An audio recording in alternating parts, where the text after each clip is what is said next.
And by the way, this afternoon's announcement, of course, is that Peacocks and Jaeger have gone into Yeah, liquidation. very Another sad. 5,000 jobs gone on our high streets. And yeah, sure, there was a move to online already. But you know something? If I wanted to go out now and buy a pair of training shoes for the kids, the local family-run shoe shop's closed. So guess where I go, Dan? Amazon. Yeah. And this is Yep. what we're seeing all through this We're crisis. lining the pockets of Jeff Bezos. The really, really big, rich global corporations are having a field day at the expense of ordinary men and women who take risks to set up businesses. And the other big divide, and it's not being talked about, but the other big divide in our society today is between the public sector and the private sector. You know, if you've got a job in Whitehall as a civil servant, you've spent the summer drinking beer in your garden, knowing that your job is still there at the end of all of this, knowing that you'll still get your two-thirds final salary pension, but for the 6 million out there doing their own thing, I tell you what, my daily email box that I get from people is actually quite distressing to read. Yeah, Such is me the amount too. of misery that is being caused out there. But we know what the plan is.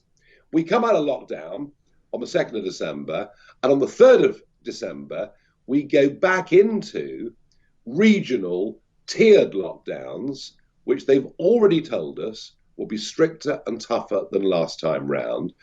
We then get a week off for Christmas, and we're back into full lockdown again in January. And that is the pattern, and they appear to be incapable of changing their view that lockdown is the answer. And meanwhile, the numbers of people who are not being diagnosed with cancer conditions, heart conditions, potential upcoming strokes, the number of type 1 diabetes patients who've not even been screened since March across the country. And I haven't even started on the genuine effects on people's sense of well-being.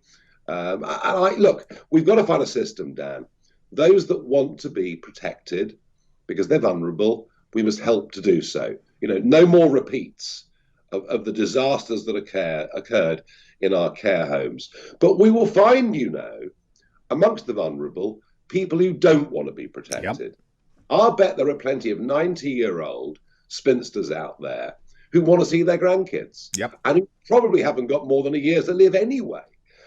So I just think at every level we're getting this wrong. But I think this government is showing itself to be incapable of change. And without wishing to depress your listeners and viewers, you know, we've seen private commercial companies telling us how wonderful their vaccine's going to be. Well, you know what? If I ran a private company for profit, I'd be doing my best, wouldn't I, to tell you I've got a wonderful thing. But when you think about it, you know, what about the 5 or 10% that don't respond well to the vaccine? What are the risks there? And there's going to have to be a huge amount of work done before we can start mass distributing this stuff. Yeah, and even in a best case scenario, we're talking 6 months, Nigel, and we can't put up with 6 more months of this, and certainly the economy can't. And by the way, the mental health of the vast majority of the country can't either. No. I mean, look, you know, the sheer practical problem of producing, even storing. I mean, this stuff needs to be stored at minus 70 degrees C. That's not an easy thing to do. Yeah, that's the Pfizer vaccine, isn't it? Yeah, that's right. I mean, the thought that we're going to have mass vaccinations of the population coming soon is for the birds.